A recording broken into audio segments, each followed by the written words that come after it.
Hi guys, welcome to my YouTube channel, Fruitful Linens, where I teach people how to design, save, and live. It's nice to meet you all. My name is Lindsay. This is my first ever kind of face-to-face video. Usually you just see my hands and my nails if I have them done. But today we are starting our new series about the problems and solutions for Dave Ramsey's Baby Steps. This will be a focus on the issues that I see with his baby steps and how you might be able to get around those. Please forgive me if I'm looking down. I am reading some of my bullet points. This is one of these first videos that I'm doing, and I just wanted to make sure that I say all the right things and get my points across and don't forget anything. So please forgive me if I am looking down. My laptop is right here in front of me, and we will go ahead and get started. So I already did an update of where I fall with each step, and if you've seen that video, you know that I didn't get very far with those baby steps. So that's part of the issue that I have with these baby steps, is that it seems like you're not supposed to move forward until you've already done the step before that, which for me is just unrealistic. If you've been watching my videos, you know that I have over $100,000 in student loans, and if I were to wait to do the other steps, I'd be waiting for up to 10 years, and in my opinion, that's just not a good idea. I think that they can be done kind of simultaneously.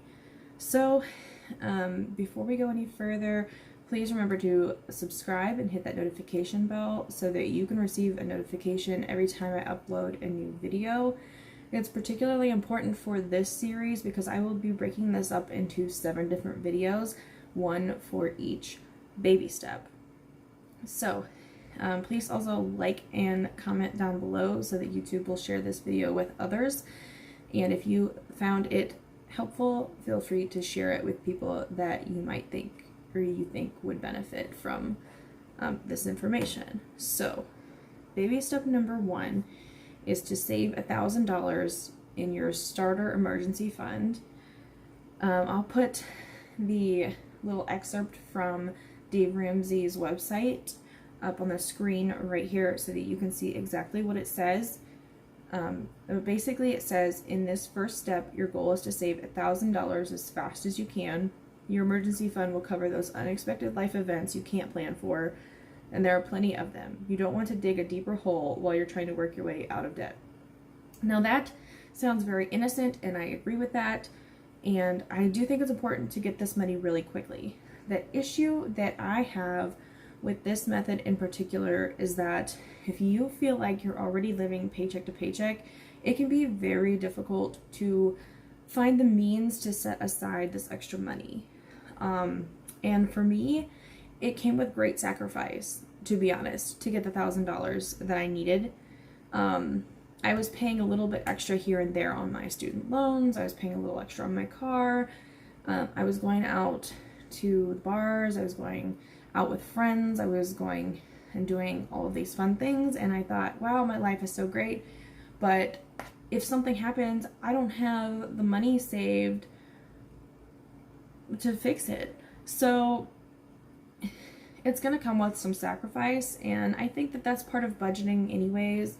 It's kind of growing up, realizing that adults, need to have some money saved, and just kind of biting the bullet and doing it. But $1,000, it takes a long time. Like, unless you come into some sum of money, like for instance, if we got a second stimulus check, $1,000 of that could go directly towards your emergency fund and you're already ahead. But at this point, we don't have that second stimulus, and if you've already spent your first stimulus, then you're kind of, you're left to your own devices to get this $1,000. One thing that I know was a big issue for me, or a big struggle for me, was that I had to stop eating out so much. And really cut back on groceries. I mean, we were buying things that we didn't need, frivolous things. One of my favorite things in the whole world, this is not sponsored in any sort of way, but We love those frozen Bertolli meals. They're so easy to throw on the stove and just like cook, and they're so delicious. But they're like $8, and we're buying 2 and 3 of those every time we went to the grocery store. And we just had to realize, like, you know, if we want pasta like that, you know, we need to make the pasta ourselves and get the cheese and the sauce. It's ultimately going to end up being cheaper. So just being smarter about how you spend your money. And you know, if you've watched my other videos, you know that I have $1,000 saved, and it didn't take me very long because I do have extra discretionary income left over after all of my bills, so it's fairly easy for me. But if you don't have that extra money, the best way I can tell you to get that money is to cut some things out. And if you need to set up a budget for yourself or do like $100 a month, that is what I would do, just to hold yourself accountable and make sure that you get that $1,000. The only issue I have with this step really is that I don't think that $1,000 is enough. Now, I think that $1,000 is a great place to start. It's a lot of money. And you know, Dave Ramsey says that emergencies are things that are catastrophic, basically. And I personally don't believe that any catastrophic emergency is going to cost you less than $1,000. And ultimately, you're going to end up back in debt and, you know, be right back where you started. And, you know, the whole point of this is to get past that stage of your life, get rid of the debt, and save some money. So I would not stop at the $1,000. Just because you finish this step, I would not stop at the $1,000. Now, I say that, but for right now, I have stopped at the $1,000 because I live in a 2-income household and we work together as a team. And I know that if something catastrophic happened, we have insurance for the house, we have insurance for the cars. That's what that emergency fund is for. And if you've watched my most recent upload, which was just earlier today, we actually did have to dip into the emergency fund because we thought our house was going to collapse. It turns out we just needed to buy some adjustable columns for the basement. It cost us maybe $120 a piece between me and Caleb, so $240 total. And we bought some new columns and kind of put in, and it was not an issue. But we did that to prevent a catastrophic emergency. Had we not done that and the house had collapsed in, that would have been thousands and thousands of dollars, and we would have been back in debt, and it would have been a whole issue. So I am thankful that I had that $1,000, but had it been worse than what it was, it probably would not have covered it. And Dave Ramsey does kind of go on to say that a blown tire or something like that with your car is not an emergency, it's an annoyance or an inconvenience. But if you don't plan for those, like, what fund do you have? Do you have an annoyance plan or an inconvenience plan, or like fund? Not really. Like, to me, that's an emergency, because if I can't get to work and I have a blown tire, I have to fix that tire to get to work because that's how I make my money. So I don't always agree with everything that Dave Ramsey says, but for the most part, it's a good framework to live by, and that's what these videos are about. It's like, it's not about taking his word as like the financial Bible, but taking his ideas and growing on them, expanding on them. So for me personally, once I get my car paid off, I will be putting some of that money into my emergency fund every month. And even before I get my car paid off, I'm still going to be putting in about $50 a month into my emergency fund. That way, if something does happen, you know, I'll have built up that emergency fund. And if nothing does happen, by the time I pay off my car, I should have, I don't know, $1,500, maybe $2,000 in there, depending on if we get a second stimulus or what have you.